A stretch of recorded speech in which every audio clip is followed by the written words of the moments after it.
Resorts family. I would like to welcome the media, the fighters, and our partners at UFC and MGM Grand as the summer heats up with a sensational mixed martial arts event this holiday weekend. The UFC event promises to be a tremendous battle between the best pound-for-pound fighter in the world, Anderson Silva, and the undefeated #1 contender, Chris Weidman.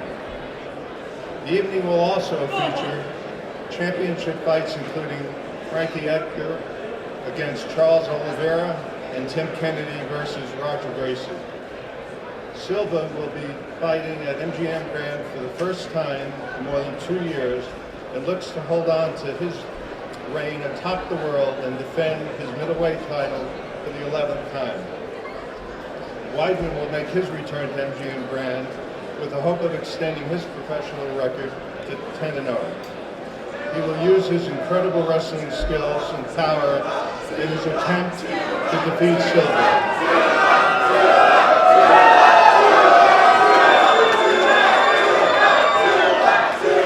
I'd like to extend a special thanks to Frankie and Enzo Fertitta, Dana White, and the entire UFC staff. I'd also like to thank Keith Kaiser of the Nevada State Athletic Commission. And once again, I'd like to thank all of you for being here. I look forward to seeing you Saturday night for this fabulous UFC event at the MGM Grand Garden Arena. Thank you.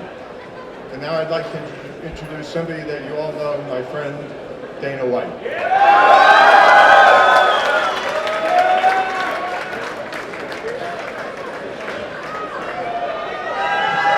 What's up, everybody? Good morning. Thank you very much for coming to Las Vegas and spending the 4th of July with us. We appreciate it. We got a great week this week, not just a great fight, but a great week. Lots of events going on for all the fans, and we really appreciate you coming out. For those of you that don't know, there's a pool party today over at Aria. There's going to be fighters over there, the Octagon girls, and a bunch of other people. And then over at Legacy Stadium, Ronda Rousey, I'm not sure what day is that. That day is, tomorrow. You know better than I do. Tomorrow at 6 p.m., Kane will be there, Ronda, Uriah, I will be there. So come on over and hang out with us. Let's get this thing started. Who has the first question? Right here. If I can start with Tim Kennedy, please. Tim, obviously, you've made waves a little bit with some of your comments. I know you've come back and said, hey, I think it got taken a little bit out of context. But I'm just curious how that affected you, mentally, your preparation, all that thing, coming into your first UFC fight, and if you've sensed any kind of tension or issues because of how everything went down. Well, first of all, my boss is right here, so thanks for bringing up pay. I didn't bring up I'm kidding. No, I don't care. I love to fight. Business is part of fighting, and I'm here to fight. I'm here to put on a show. I could care less about everything else once I step into the octagon. And, Hodger's going to be across the cage for me, and that's the only important thing to me in my mind. So, yeah. Thanks, Tim. And for Hodger, please, if I could get find out kind of how your emotions are right now. Obviously, a great moment for the Gracies to return to the octagon, but some losses lately as well. Is it important to send a message to pick up a win to show that the Gracies still belong in the octagon? Yeah, I think so, absolutely. But I think in the end of the day, each one is a different individual. I cannot try to make it right for what happened in the past. I just gotta concentrate and do my best in the octagon. I think I'm just very happy my family made history in the octagon, so hopefully I'll do the same. Just one for Dana, if I could, please. Could we get a ticket sales update? There were some reports earlier in the week that there was only 25% of tickets sold. Is that accurate? And if so, what do you attribute that to? I have no idea. I don't know the answer to that question. I don't ever sweat that stuff. I don't, back in the old days I used to think about it. I don't even know. Honestly, don't know. Go ahead, right here. Dana, can you talk about, obviously Anderson in Brazil is huge, sponsorships, endorsements. As a president, to market him here, I don't know if it's been difficult or is it just his talent you market, and can you talk about him compared to where he is in Brazil and how people respond to him in different places, and you trying to market him as your best guy throughout the years? Yeah, well, he's the greatest of all time. He's broke every record in the UFC. You know, he's the type of guy when he goes out and fights, he does things that other people can't do. And what isn't pumped up enough, and what's even more amazing, is he's still doing it at 38 years old. But as far as him here in Brazil, of course, he's massive in Brazil. He's the man in Brazil, and he's pretty much the man all over the world. I mean, when Anderson Silva fights, people want to see it. You know, something incredible and something special is going to happen when this guy fights. Dana, to your right, right, Dana? Yep. Hey. Rodrigo del Campo, Indiscutible from Mexico. This fight starts 6 busy months for the UFC. If everything goes to plan and Renan Barao gets a date, every single belt in the UFC will be defended in the 6 months. Is this something that was planned, that just happened to line up, or? Yeah, well, obviously, every time we do a big fight, we want to do a title fight, and as long as everybody stays healthy, it looks like we've got a great rest of the year. Amazing fights, cards that are stacked. It's about guys staying healthy. We've got a much better year this year than we had last year, so keep it going. And a question for Chris Weidman, to your right. Thank you. You talked about your fight with Mark Munoz. Does this get you going? Does this make you happy? Wait, one more thing. Does this get you going? Make you happy that everyone thinks you're the underdog? Yeah, you know, obviously I'm fighting the greatest of all time. I expected people to think I'm going to lose the fight, but that gets me excited to prove them wrong, you know. This is the matchup I wanted for a long time, and now I finally have it, and I got to go out there and do my thing. And a technical question. You talked in your fight against Mark that he was very loose when you had him on the ground. And you talked about when you saw Anderson's fight, that he looks very relaxed, very loose on the ground, that you think that was Chael's undoing, that he was way too stressed on top of Anderson. I think when Chael got on top of Anderson, he was really stressed out. You know, I think when I get on top, I feel like that's my world, and I'm going to be nice and relaxed, and there's no reason to rush. You know, I'm going to be nice and relaxed and try to be more calculated with everything I do. How do you manage your stamina? Because if you're winning, this is going to be a 5-round fight. How do you manage your stamina, try not to get tired, attack when you can, and just don't get overexcited? I don't go out there to try not to get tired. You know, I work hard every single day to go out there, and if I'm working hard, the other guy's working hard, he's going to break before me, and that's my mentality. Hi, question for Chris here. Chris, you know, a lot of people do talk about that first fight with Chael Sonnen and Anderson Silva and how much that set the blueprint. How much of that do you take into your game plan going into this fight?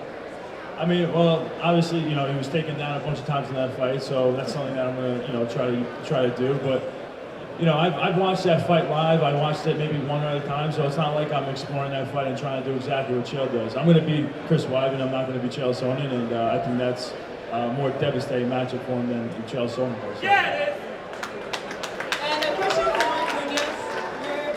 It's been a whole year for you and the layoff, and you know you're still in the top 10 here in the middleweight division. So what does it mean to you to come back into this fight against Tim Boetsch, who's always been kind of also a perennial underdog, and how much pressure do you put on yourself in that return?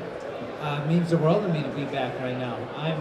I needed that last year. I had a lot of adversity going into that fight against Weidman, and you know, I needed that year really. It was a blessing in disguise. So right now, you're gonna see an updated version of me. I don't put that much pressure on myself at all. I go out there and I do what I can do. You know, I train every day. We're professional athletes, and that's what we do.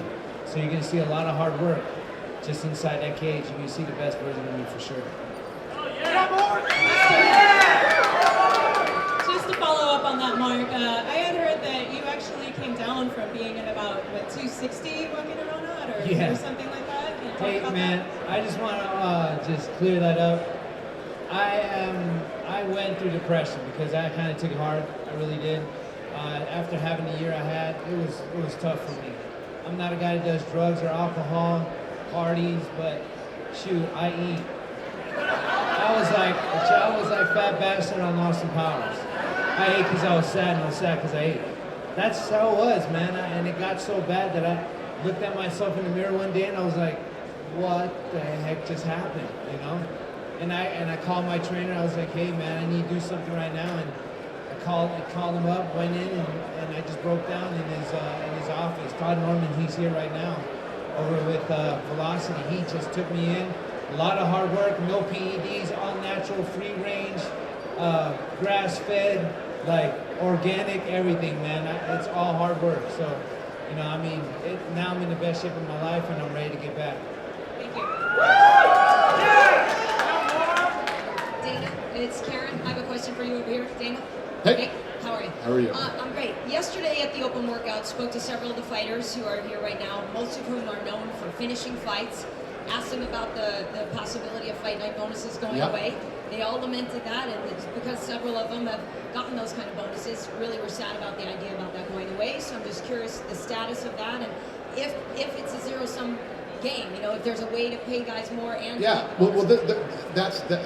said this is what we're thinking about doing. I agree. I love giving the fighting night bonuses. They're awesome, and they change people's lives.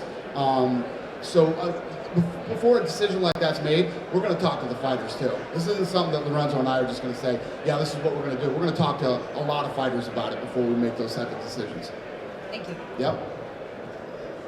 Hey guys, Ron Kruk over here with Inside MMA. Dana, question for you.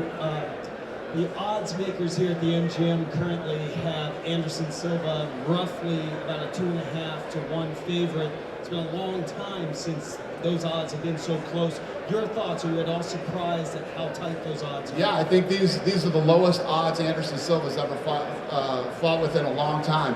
And you know, you've seen a lot of the fighters coming out. A lot of fighters believe that Chris Weidman is the guy who can win this fight. Yeah, I mean, I've heard a lot of both sides. Like, this is crazy. Chris Weidman hasn't beaten anybody to deserve to have these kind of odds, or for anybody to think that he can beat Anderson Silva. And then I've heard the exact opposite, where guys have said, no, we know this guy, we train with this guy. If there's anybody who stylistically matches up very well with Anderson Silva, it's him. So there's a lot of questions both ways. There's only one way to find out, and we'll find out Saturday night. Quick follow-up for the champ, Anderson Silva. Anderson, I believe you're behind that podium. I'm on the other side here. For you, 11th title defense. Is this just another day in the octagon for you, or is this streak something special to you personally? Tua 11ª defesa é mais um dia no escritório ou tem alguma coisa especial nessa luta? It's normal. One more day for working. He said, just another day of work.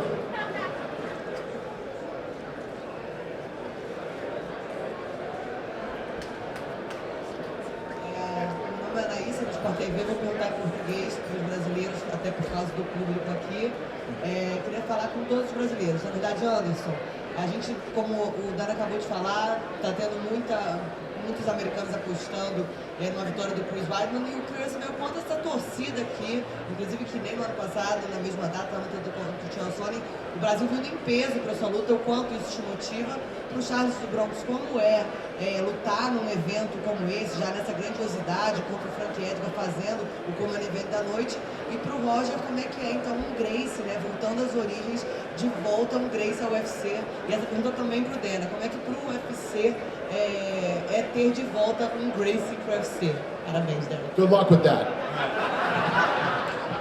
So the question for Anderson was, how do you feel with the odds being here with what Dana said, that a lot of people are betting on Chris? For Charles, what it feels like to be fighting such a big event like this with Anderson headlining, and for Roger, what it's like to be another Gracie fighting in the octagon. No, you forgot the Dana question. About what? Dana, how does it feel to have a Gracie again back into the UFC? What it represents for the UFC? Okay, I'll let you go first. Go ahead. Bom, respondendo para a galera brasileira aqui, bom, eu estou muito feliz de estar aqui de novo, e é normal essa competição saudável que tem entre os brasileiros e os americanos. É óbvio que a maioria dos americanos vão torcer para o Chris, mas é um esporte e a gente tem que respeitar esse esporte e mostrar que a gente veio aqui com educação, e mostrar nosso respeito pelo país, até porque hoje é um dia importante para os Estados Unidos e para a gente também. Então, luta é luta, vamos rezar para que no sábado dê tudo certo pra gente mais uma vez. He said it's great to have this. It's a healthy competition between the Americans and the Brazilians. Obviously, the Americans are going to be pulling for Chris Weidman, but the Brazilians are here to show that we have respect and we're well educated. Tonight's a big day for the United States, and it's a big day for us. So we're all here supporting the event. Cool. Eu fico muito feliz com essa oportunidade que o UFC me deu. Quando eu fiquei sabendo que eu ia lutar com o Frank, eu treinei muito mesmo, porque eu sabia que era uma data muito importante para os Estados Unidos, então eu estou muito bem preparado para essa luta. Fiquei muito feliz mesmo de ter sido convidado para lutar no UFC 162. It's a pleasure to be fighting in this event. I was very happy when I heard I'd be fighting Frankie. I know it's a great weekend for the United States, so I'm very happy to be fighting in the UFC 162. English or Portuguese? I'll say in English. I think I'm just very happy to finally be making my debut in the UFC. I think the Gracie just made such a massive history inside the octagon. You know, ever since the start of it.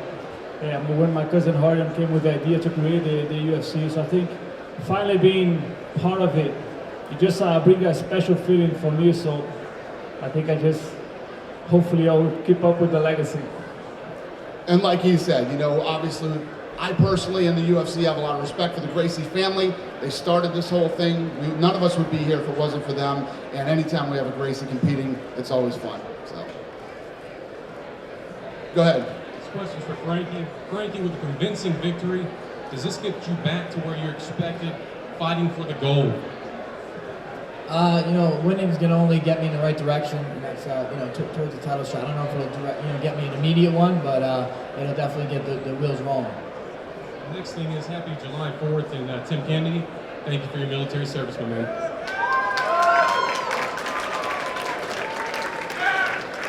Go ahead. You go back to the odds on Anderson. Do you almost think it's like, if you can correlate it to Floyd, like he's won so long, are they looking for a reason to say, hey, this guy's the guy, he can beat him, or do you think there's legitimacy to this, that they just don't want him to lose, but they think this might actually be the person? Well, I think it's with any great champion. If you look at even when Oscar De La Hoya used to fight, you know, oh, this guy's going to beat Oscar, that guy's going to beat Oscar. Everybody feels that way, and especially as the fighter continues to get older. You know what I mean? At 38 years old, you keep asking the question, what day do you show up and you feel 38? Because this guy's looked anything but 38 years old, you know? When Anderson Silva goes in a fight, nobody talks about him being 38 because he doesn't act like, look like, or come across like he's 38 years old, you know? So I think that's it. And Chris Weidman, you know, many people respect him. And when a lot of other fighters start talking about a guy the way that this guy has been talked about, odds makers got to look at that too. Anderson over here. Kind of on that same theme, are you surprised that so many of your peers, guys you fought and who watched UFC, so many other fighters, are actually picking Chris in this fight? Você está surpreso que tantos lutadores estão escolhendo Chris nessa luta? This is normal. This is the simple opinion. I have my opinion. The other fights have an opinion. It's normal. Does that put a little extra motivation into you when you hear stuff like that? Te dá uma motivação extra isso? No. It's normal. And Chris, kind of along those lines, when you started hearing that other fighters were picking you, does that put a little extra pressure on you in a way? Nah, definitely not. You know, I think I put enough pressure on myself. This is where I wanted to be for a long time. I wanted to get this fight. I wanted to fight for the championship, win that belt, and fight Anderson Silva. And this is where I wanted to be. So there's no extra pressure. You know, this is a life changer for me and my family, and that's the pressure I put on myself. That's it. Does it give you extra confidence when you hear stuff like that?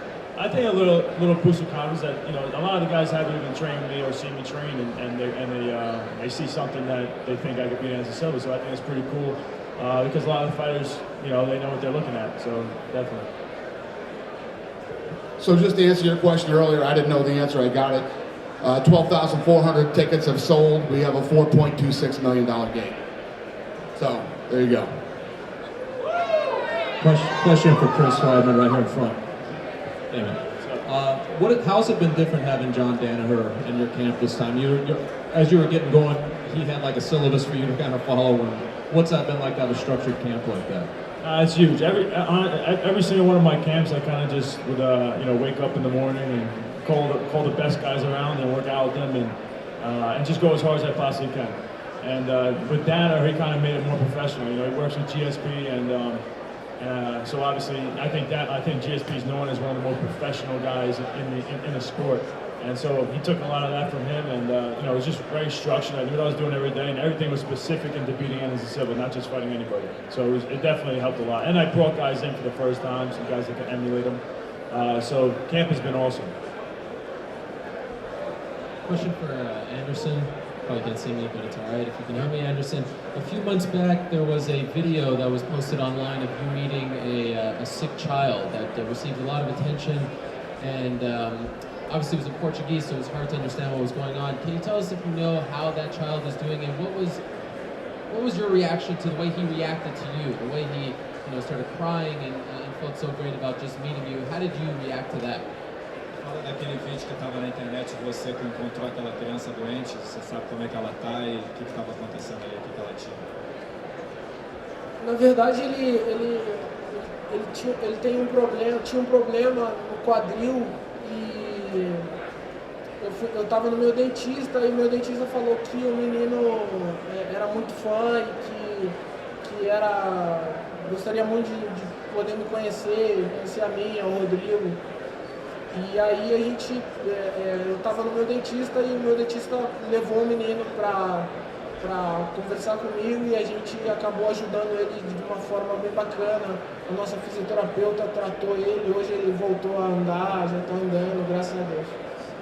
Actually, he had a hip problem, and I was at my dentist, and my dentist said he knew this child, so he brought him over. It was his dream to meet me in Nogueira, so we brought him over, we met him, we talked to him, and our physical therapist worked with him, so now he's actually able to walk, so he looks like he's healed. Thank you, that's great. Awesome. And then just one more for Mark. Over here, Mark. Yesterday in talking to Tim, he said he was a little concerned that he may not see the best Mark Munoz tomorrow because you may have spent a lot of time cutting weight as opposed to training. You're shaking your head. And then, how much time did you spend cutting the weight, getting to the point where you're in good shape, and then focusing on the fight training? I'm actually 192 right now, so the weight's gonna be awesome. The weight cut's gonna be awesome. I'm actually sweating right now, so it's coming off me. This cut has been amazing, the best cut I've ever had by far in any competition in wrestling and in mixed martial arts. I'm feeling the best I've ever felt, and I'm ready. I am ready. So he's definitely going to see the best version of me, but I'm looking to see the best version of him as well. I am, and I have confidence in my conditioning, and I'm going to push him. I'm going to push him hard. I'm going to take 2 more questions. I've got a question for Tim. Just curious if there was anything you needed to clear up after your fight. People are rumored, you hurt this and this part of you was broken and you weren't ready to fight because of this. So I'm just curious what the real story is after the fight with Costa, and also if there was anything that you changed in your camp because you were on such a tear with a great win streak, had a loss, how did that affect you coming into this fight with Mark? Truth be told, the only thing that matters is the outcome Saturday night. And like Mark said, it's going to be a battle. We're both ready to go. We both have a lot to prove. We both want to get back on our winning ways, and that's exactly what we're both going to try to do. And honestly, I'm looking to finish the fight early. So I hope he is conditioned. I hope he's ready to push the pace. I'm ready to put him down early. So let's get this thing done. I've seen him turning on it. I know he is ready. But so your hand is fine? There were no issues after that fight? No issues at all. I'm ready. Thank you. All right, Joe. Question for Anderson Silva. Anderson, you heard Dana talk about how you're 38 years old, yet by all accounts you fight like you're 28. How have you maintained the youth to continue to compete against young lions like Chris Weidman? Dana falou que você está com 38, mas parece que está com 28. Como é que você mantém essa juventude para poder lutar também? Cara, eu acho que é a alegria de poder estar aqui, de fazer bem meu trabalho, e acho que a velhice está na cabeça de cada um, né? Acho que quando você faz o que você ama, tudo fica mais fácil. I think it's just the happiness of being here and being able to do my job. And I think old age is in each one's head, so if you're happy doing what you love, you're going to be young. All right, last question right here. Go ahead. Happy holidays and thanks You for letting too. us back in. Yeah. Thank you, sir. I just wanted to say ask Anderson. You say it's normal that the young pretenders come up. People say they're going to beat you. But is it normal when your greatness is talked about so often? And for example, recently you've been spoken about as a Brazilian sportsman who's as popular as Pelé, who is transcending your sport. How does that make you feel as a human being as well as a fighter? Você disse que é normal seus adversários falarem que vão te vencer, mas é normal falarem tanto de como você é bom, de como você está transcendendo o teu esporte, de te comparar ao Pelé e assim, tudo mais? Eu acho que quando você faz uma coisa com amor, independente das pessoas acharem que você é o melhor no que você faz ou não, o resultado é esse que a gente pode esperar. Eu sou muito feliz com tudo que eu represento nesse esporte, tudo que eu represento no Brasil, e poder ser mais um de muitos ídolos do Brasil, né? Então eu estou super feliz de poder estar aqui mais uma vez lutando e fazendo o que eu gosto, que eu faço com amor. I think when you do something with love and you do what you're loving, the results can be expected, and the results are going to be like this.